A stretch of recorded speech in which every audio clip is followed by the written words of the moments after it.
m'appelle Paul Planex, j'ai été diplômé donc pendant l'année 2020, j'ai 24 ans. Et je suis diplômé de l'ISAE Super-Héros, qui est l'Institut supérieur de l'aéronautique et de l'espace, formation super-héros. Je m'appelle Mathieu Louvet, j'ai 23 ans et je suis fraîchement diplômé de l'ISAE Super-Héros également. Et j'ai été binôme de Paul Planex pendant les 2 premières années à Super-Héros. Mon travail, il a été amené par une succession d'événements et d'expériences, en fin de compte.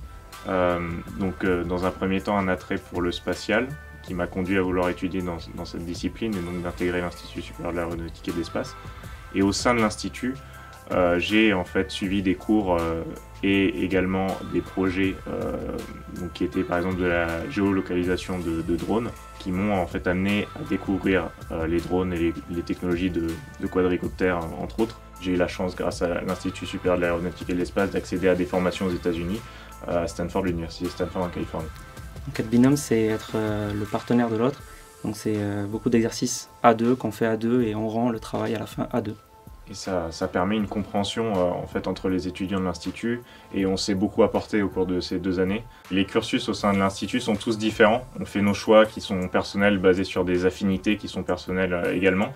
Donc on évolue tous d'une manière différente, et il y a un terrain et un terreau fertile au sein de l'Institut, donc basé sur le tronc commun les 2 premiers troncs communs de première et deuxième année, où j'ai pu côtoyer Mathieu à ce moment-là. Et ensuite, par la suite, on prend nos choix en fait, en fonction de ce qu'on veut dans la vie et comment on veut avancer en fin de compte.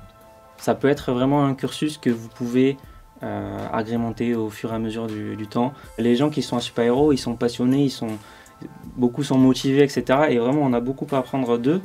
Et là, c'est en dehors des cours, quoi. C'est le soir, en rentrant à la résidence, etc.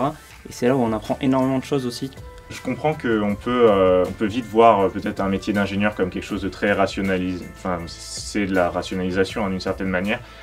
Mais d'un autre côté, il y a tout un aspect humain, et la science et la technique peuvent venir en aide aux hommes d'une manière générale. Et c'est quand même une thématique qui m'a porté. Je travaille actuellement donc dans une start-up qui fait de la livraison de sang et matériel médical par drone au Rwanda et au Ghana. Donc l'intérêt pour les gens, c'est d'avoir accès à des produits médicaux et des poches de sang d'une manière très rapide pour les sauver en fait, tout simplement. Donc la technologie, même de la technologie de pointe, peut servir l'intérêt général. Et je dirais que c'est important de s'engager là-dedans en fait.